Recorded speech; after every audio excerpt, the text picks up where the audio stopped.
Big TV భక్తి సమాచారం WhatsApp ఛానల్లో జాయిన్ అవ్వండి. అన్ని విశేషాలు ఎప్పటికప్పుడు తెలుసుకోండి.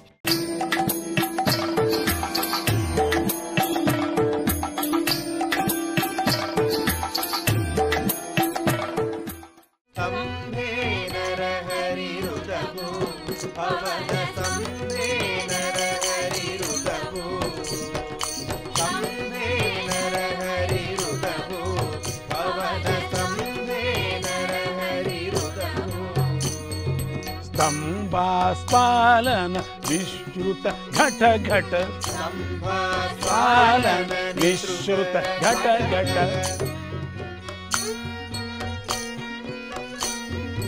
दुर्भर घोर ध्वनि पातात सारा घोर ध्वनि सारा दुर्भर घोर ध्वनि सारा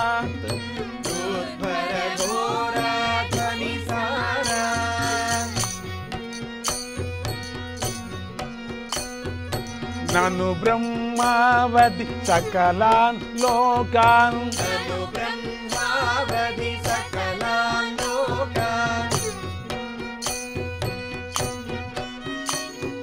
कंपितमूल नभिरचय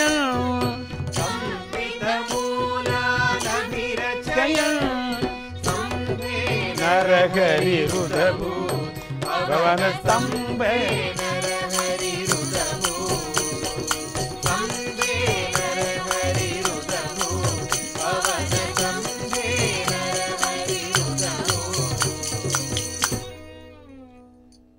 భవన స్తంభంలో నరహరి ఉదయించాడు.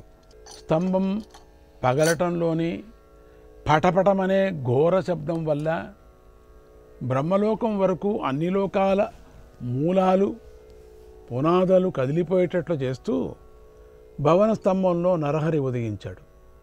తన జూలుతో మేఘాలను, తన చూపులతో గ్రహాలను, శ్వాస వాయువుతో సముద్ర తరంగాలను నిస్సారమై శిథిలమైపోయేలా చేస్తూ భవన స్తంభములో నరహరి ఉదయించాడు. పైన సింహం, కింద నరత్వం, ఘోరమైన కోరలు, తీక్ష్ణమైన గోళ్ళు, నిప్పుల వంటి కళ్ళు, ఒంటి నిండా మంటలు ధరించి ఉంటూ భవన స్తంభంలో నరహరి ఉదయించాడు. అట్టహాసాల వేగాలతో రాక్షసుల ప్రాణాలను కదిలించి వేస్తూ ఆశ్చర్యకరమైన తేజోయోగం చేత సచ్చిదానందాన్ని మొలకెత్తిస్తూ భవన స్తంభంలో నరహరి ఉదయించాడు. సటావధూత జలదాగ పరాపతన్ సటావధూత జలదాగ పరాపతన్ గ్రహస్య తదృష్టి విమృష్టరోచిషగా గ్రహస్య తదృష్టి గ్రహాచ్య తదృష్టి విమృష్టరోచిషగా అంబోదయస్వాశ హతావిచక్షుః నిర్ఘోషభీతా దిగిభా జగుర్ముదం నిర్ఘోషభీతా దిగిభా జహుర్ముదం జహుర్ముదం. ఆయన జూలు కట్టుకొని మేఘాలు చెల్లాచెదరైనాయి. ఆయన ఉగ్రమైన చూపులకు ఆకాశంలోని గ్రహగోళాలు వెలవెలబోయాయి. ఆయన నిట్టూర్పులకు సముద్రాలు కల్లోలమైనాయి. ఆయన అరుపులకు దిగ్గజాలు బీతిల్లి మందం లేనివైనాయి. హిరణ్యకశిపుడు వెంటనే గదతో నరహరిని కొట్టాడు. అప్పుడు నరసింహస్వామి గరుత్మంతుడు చిన్న పామును పట్టినట్టుగా ఆ రాక్షసుణ్ణి పట్టి ఆ ఇంటి గడప మీద కూర్చొని వాడిని తొడ మీద పెట్టుకొని తన గోళ్లతో వాడి పొట్టను చీల్చి పేగులు లాగి నెత్తురు త్రాగి మహోగ్రుడై సమరించాడు. అది చూసి రాక్షస వీరులు మీదికి రాగా భగవంతుడు చక్రము మొదలైనటువంటి ఆయుధాలతో వారినందరినీ సంహరించాడు. బ్రహ్మాది దేవతలంతా అక్కడికి వచ్చి అందరూ నరసింహస్వామిని అనేక విధాలుగా స్తుతించారు. నతోస్మ్యనంతాయ దురంతశక్తయే విచిత్రవీర్యాయ పవిత్రకర్మణే విశ్వస్య సర్గస్థితి సంయయమాన్ గుణైః స్వలీలయా సందదతే అవ్యయాత్మనే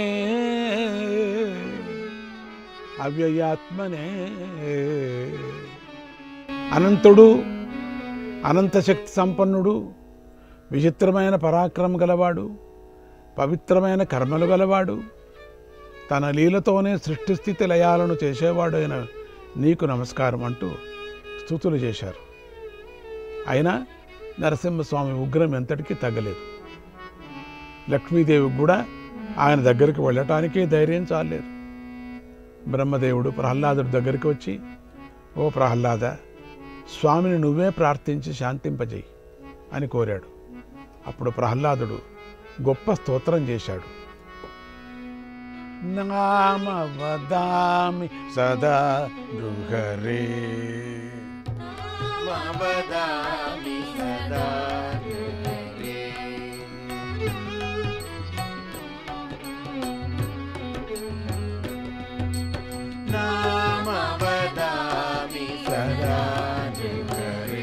తవ నామ వదామి సదా నృహరే, నామ వదామి సదా నృహరే, తవ నామ వదామి సదా నృహరే.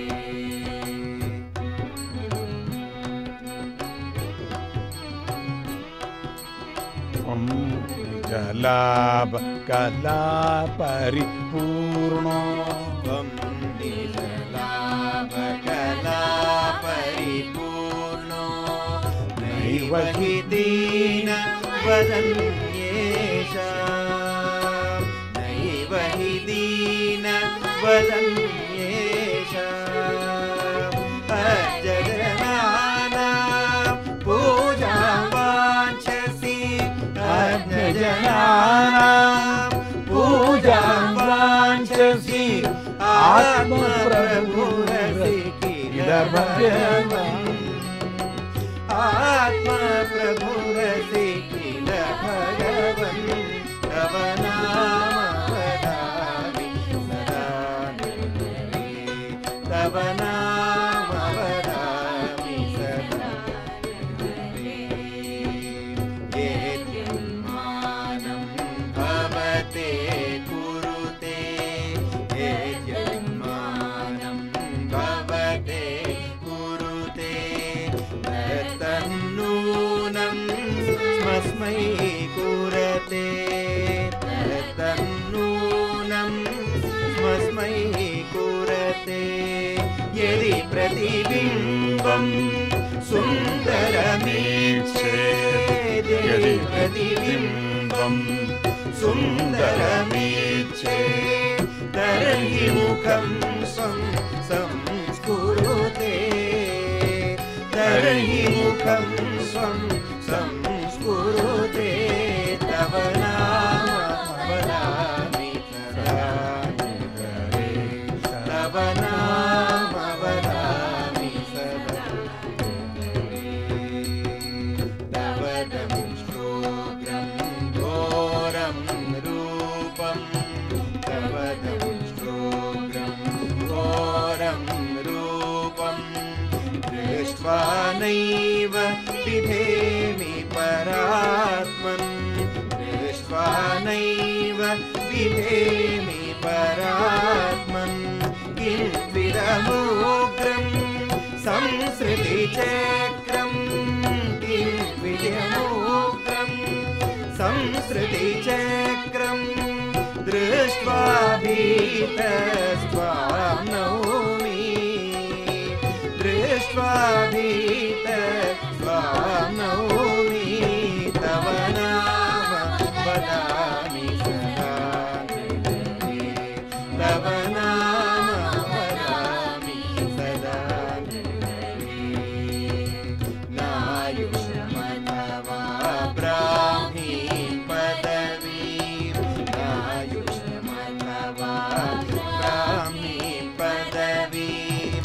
याचे भवतो वनमालिन् याचे भवतो वनमालिन् ननु कालात्मा हरसि समस्तं ननु कालात्मा हरसि समस्तं तस्माद्दिश मे सत्सङ्गम् तस्माद्दिश मे सत्सङ्गम् तव नाम वदामि सदा हृदये तव नाम वदामि सदा हृदये शङ्खं चक्रं करकरयुग्मे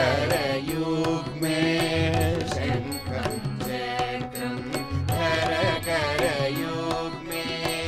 वरकरयुगले वरमभयम् वरकरयुगले वरमभयम् अङ्के लक्ष्मी मासे सुस्मिता अङ्के लक्ष्मी मासे सुस्मिता माहरमयि सच्चिदानन्दम्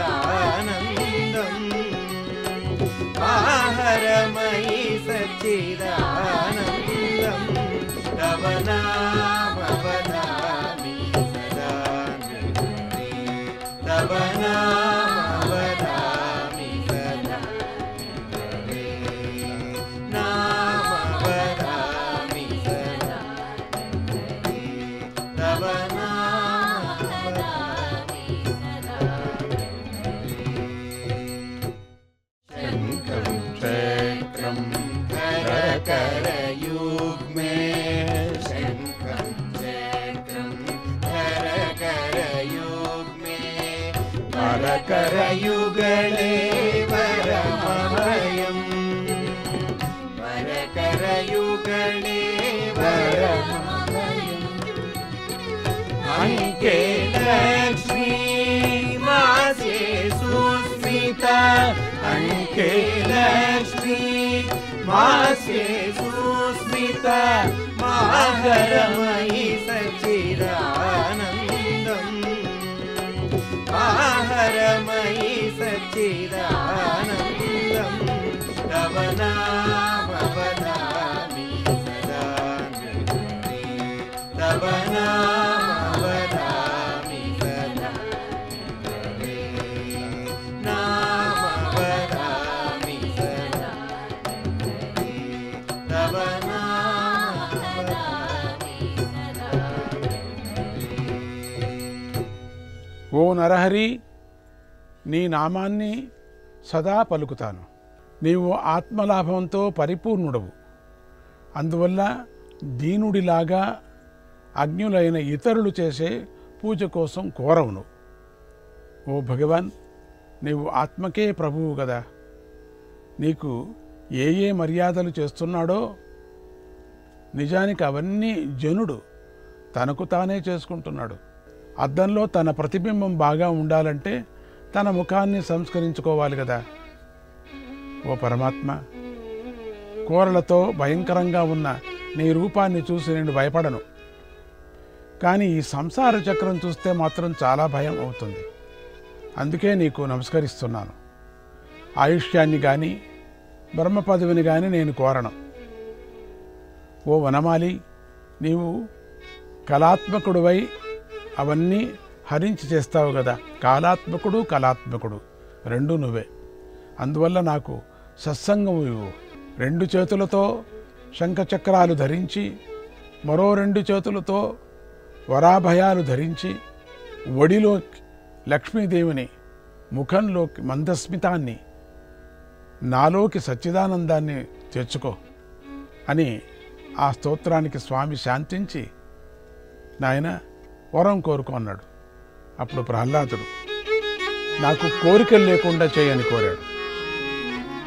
నాకు వరం కోరమన్నావు కదా, నాకు కోరికలు ఉండకూడదు. యస్త ఆశిష ఆశాస్తే యస్తాశిష ఆశాస్తే నసభృత్యః సవై వణిక్ నసభృత్యః సవై వణిక్ సవై స్వామి సవై భృత్యో సవై స్వామి సవై భృత్యో గుణలుబ్ధౌ న కాముకౌ గుణలుబ్ధౌ న కాముకౌ. నీ మంచి వరాలు కోరేవాడు, నీ నుంచి ఎవరైనా మంచి మంచి వరాలు కోరేటువంటి వాడు భక్తుడు కాడు. వరాలు ఏమిటి అడగటం నీ నుంచి? నువ్వేం కావాలో ఇచ్చేసే అంతే. వాడు భక్తుడే కాదు, వాడు వ్యాపారి. నేను ఇన్ని జపం చేస్తున్నాను, నీకు ఇంత వరం ఇవ్వు నాకు. ఎవరి కోరిక వల్ల కానీ పరస్పర గుణప్రీతి వల్ల అనురక్తులై ఉంటారో వారే స్వామి భక్తులు. యదిదాశీషమే కామాన్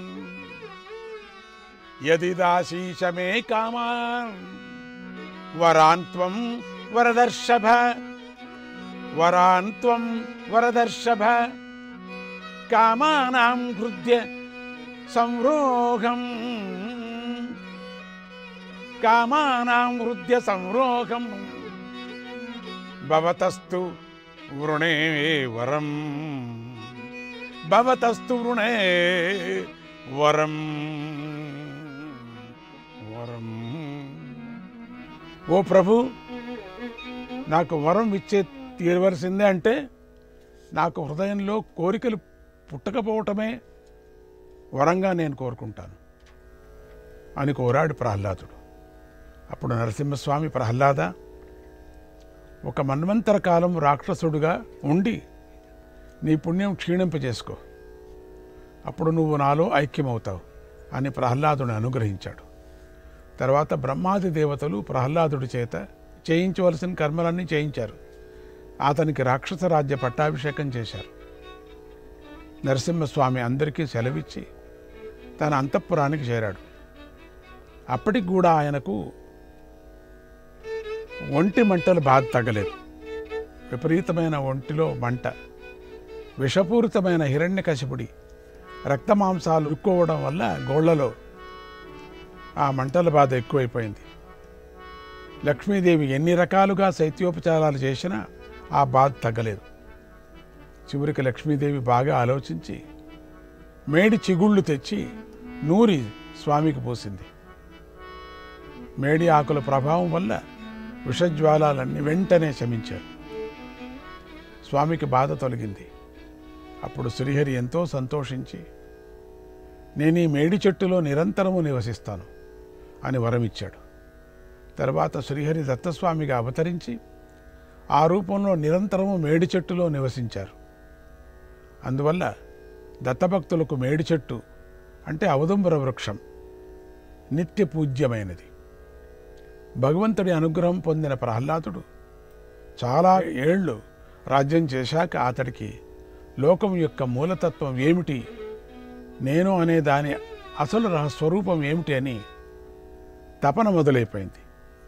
చివరకు వెంటబెట్టుకొని స్నేహితుల్ని తత్వజ్ఞాన సిద్ధికై లోకయాత్ర ప్రారంభించి సహ్యాద్రికి చేరుకున్నాడు. ఆ పర్వత ప్రాంతంలో కావేరీ తీరాన అజగర వ్రతంలో ఉన్నటువంటి అవధూతను చూశాడు. ఆయనను చాలా కాలం పరిశీలించి ఆయన చాలా మహాత్ముడని గ్రహించి దగ్గరకు వెళ్ళి తత్వోపదేశం చేయమని కోరాడు.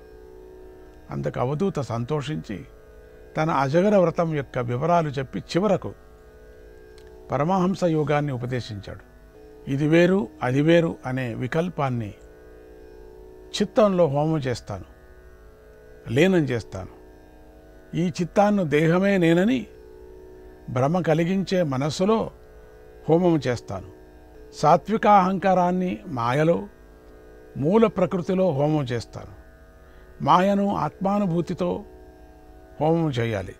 దానివల్ల అతడు తత్వాన్ని దర్శించగలుగుతాడు. దర్శించిన తత్వాన్ని నిరంతరము మననం చేస్తాడు. తరువాత పరిశుద్ధ జీవస్వరూపంతో ఉండి చెట్టలన్నీ వదిలి ఈ కళేబరం నుంచి విరమించుకోవాలి అని ఈ విధంగా ఉపదేశించాడు అవధూత. మహాభక్తుడైన ప్రహ్లాదుడు అవధూత రూపంలో ఉన్న దత్తస్వామికి నమస్కారం చేసి ఆయన వద్ద సెలవు తీసుకున్నాడు. ఆయన ఉపదేశానుసారం సాధన చేసి శ్రీహరి పదాన్ని పొందాడు. ఇది భక్తులలో మొదటివాడైనటువంటి ప్రహ్లాదుడి చరిత్ర. ఈ చరిత్ర విచిత్రమైంది. ఇందులో ఇద్దరు ముక్తిని పొందారు. ఒకడు ప్రహ్లాదుడైతే మరొకడు హిరణ్యకశిపుడు. ఆ హిరణ్యకశిపుని కథంతా ఎందుకు చెప్పుకున్నామంటే, ప్రేమ ద్వారానే కాక వైరం ద్వారా కూడా భగవంతుని చేరే సావకాశం ఉంది అని నిరూపించడం కోసం చెప్పుకున్నాం. మొదట్లో శ్రీహరి సేవకులైనటువంటి జయ విజయులు శాపవశాన హిరణ్యకశిపులే జన్మించి తమకు తెలియకుండానే వైర మార్గాన నిరంతరం శ్రీహరి భావన చేశారు. అంటే వైర మార్గంలోనే ఎప్పుడూ స్వామినే తలుచుకున్నారు. వారే మరుజన్మంలో రావణ కుంభకర్ణులే జన్మించి మళ్ళీ వైర మార్గంలోనే శ్రీహరి భావన చేశారు. వారే మళ్ళీ శిశుపాల దంతభక్తులే జన్మించి మళ్ళీ అదే పని చేశారు. ఇలా ఈ 3 జన్మల్లోనూ చేసిన హరిభావన వల్ల వారి యొక్క రజస్తమో గుణాలు క్రమక్రమంగా ప్రక్షాళన అయిపోయాయి. ఈ విధంగా శాపమనే విషతో శ్రీహరి సంకల్పించిన ప్రక్షాళన కార్యక్రమం పూర్తి అయిపోయింది. గనుక ఆ జీవులు ఇప్పుడు పరిపూర్ణంగా పరిశుద్ధులై శ్రీకృష్ణ పరమాత్మలో లీనమయ్యారు. శిశుపాలుడి యొక్క ఆత్మజ్యోతి శ్రీకృష్ణ పరమాత్మలో లీనమవటాన్ని చూపించినప్పుడు ఇదేలా సాధ్యమైంది అని ధర్మరాజుకు సందేహం కలిగింది. దాన్ని వివరించేందుకోసమే నారద మహర్షి వారి యొక్క పూర్వజన్మలను వివరిస్తూ ఈ నారసింహ అవతార ఘట్టాన్ని వివరించాడు. భగవంతుడికి పక్షపాతం ఉంటుందా ఉండదా అనే ప్రశ్న అందరికీ కలుగుతూ ఉంటుంది కదా. ఈ కథల వల్ల మనకు స్పష్టంగా తెలిసిందేమిటంటే, భగవంతుడికి ఏ జీవి మీద ప్రత్యేకమైనటువంటి పక్షపాతం ఉండదు అని తెలుస్తుంది. అందరు జీవులు తమలోని రజస్తమో గుణాలను కడిగేసుకోవటం కోసమే సమానంగానే ఆయన ఆయన చేస్తాడు వాళ్ళందరికీ కూడా. ఆ సహాయం చేసే విధానాలు మాత్రం భిన్నభిన్నంగా ఉంటాయి. జీవులు తమను తాము ప్రక్షాళన చేసుకొని పరిశుద్ధులైనప్పుడు వారంతట వారుగానే లీనమవుతారు. జీవులు తమను తాము ప్రక్షాళన చేసుకోవడందుకోసం యోగం, తపస్సు వంటి అనేక మార్గాలు ఉన్నాయి.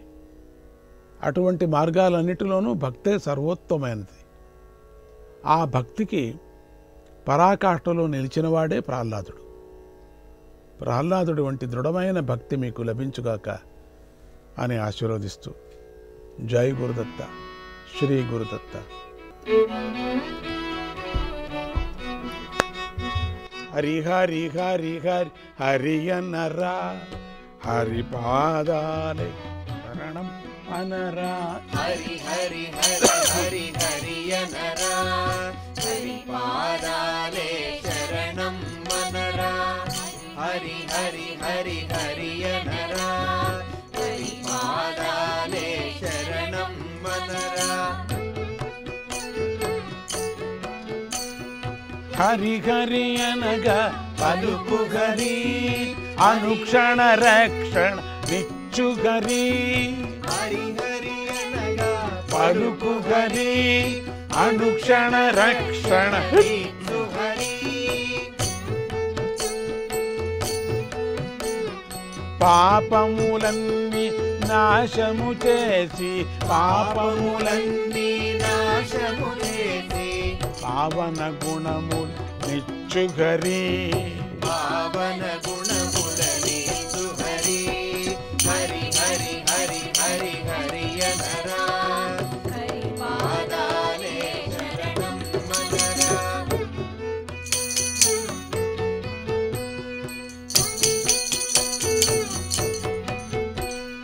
హరి హరి అనగా కలుగు సిరి, శ్రీహరి నామము ఇచ్చు సిరి.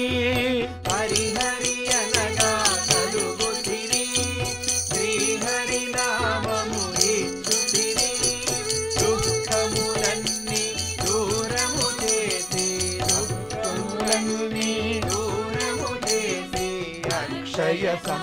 సంపదలిచ్చు హరి అక్షయ సంపదలిచ్చు హరి హరి హరి హరి హరి హరి అనరా హరి పాదాలే శరణం మనరా హరి హరి అనగా తెలియు గురి పరమ పదం చూపు హరి హరి హరి అనగా తెలియు గురి పరమ పదం చూపు హరి సద్గురువై తావచ్చు హరి సద్గురువై తావచ్చు హరి సచిదానందములీసు హరి సచిదానందములీసు హరి హరి హరి హరి హరి హరి అనరా హరి పాదాలే శరణం మనరా హరి హరి హరి హరి హరి అనరా హరి పాదాలే శరణం మనరా హరి హరి హరి హరి హరి అనరా హరి పాదాలే శరణం మనరా హరి పాదాలే శరణం మనరా. జీవుల ఉద్ధారానికై పరమాత్మ సృష్టించిన అనేకాలైన అనాది మార్గాలలో భక్తి మార్గం ఒకటి. దేన్నైనా అనుసరించవచ్చు మనం. అత్యంత సులభమైనటువంటిది భక్తి మార్గం. అనన్య భక్తి, పూర్ణంగా సమర్పణ చేసేటువంటిది భక్తి. భక్తి అనాది మార్గమే అయినప్పటికి కూడా ఆ పదం వింటూ ఉండంగానే మనకు నారద మహర్షి గుర్తుకొస్తాడు. ఎందుకంటే భక్తి సూత్రాలు మనకు చెప్పారు. అలా ఆయన గుర్తు రావటానికి చాలా కారణాలు ఉన్నప్పటికీ భక్తి సూత్రాలను రచించి భక్తికి మూల స్తంభమైన భాగవతాన్ని వ్యాసమహర్షి చేత రచింపచేయటం అనేది భక్తి అనగానే ఆయన గుర్తుకు రావటానికి గల మూల కారణం.